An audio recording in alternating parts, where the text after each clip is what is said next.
కేసీఆర్ క్షమించిన ఎల్లో మీడియాను మేము వదిలిపెట్టాం. నిన్న మహాన్యూస్ ఛానల్ మీద జరిగిన దాడి కాదు, నిరసన మాత్రమే.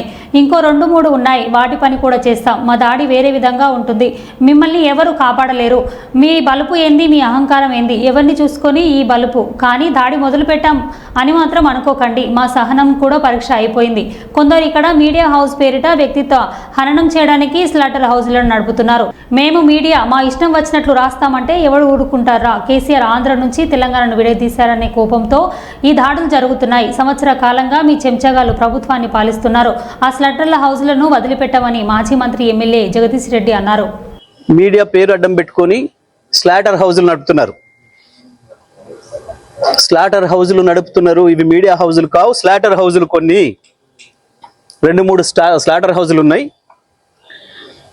కేసీఆర్ని ఎట్లా చంపాలి, కేటీఆర్ని ఎట్లా చంపాలి వ్యక్తిత్వాన్ని అని చెప్పి అదే పనిగా దాడులు చేస్తున్నారు.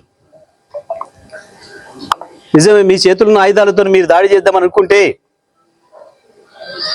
లక్షలాది మంది కేసీఆర్ అభిమానులు చూస్తూ కూర్చోరు. వాళ్ళ చేతుల్లో ఉన్న ఆయుధాలకు వాళ్ళు కూడా పని చెప్తారు. నిన్న జరిగింది దాడి కాదు, నిరసన మాత్రమే. నేను దాడి మొదలు పెడితే అట్లా ఉండదు.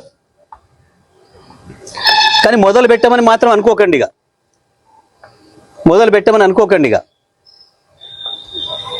మా సహనానికి కూడా పరీక్ష అయిపోయింది.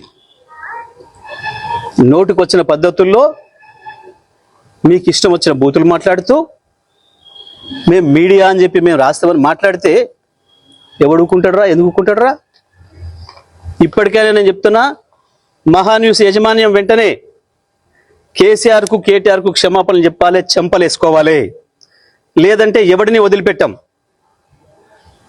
మీడియా ముసుగులో దాచుకుందాం అనుకుంటున్నారేమో, లేదా చంద్రబాబు రేవంత్ రెడ్డి కాపాడతారు అనుకుంటున్నారేమో. ఎక్కడ ఉన్నా, ఎక్కడ దాచుకున్నా బిన్ లాడెన్ వెతికినట్టు వెతికి పట్టుకొని మీ పని చేస్తాం. ఒక్కడిని కూడా వదిలిపెట్టాం. ఒక పథకం ప్రకారమే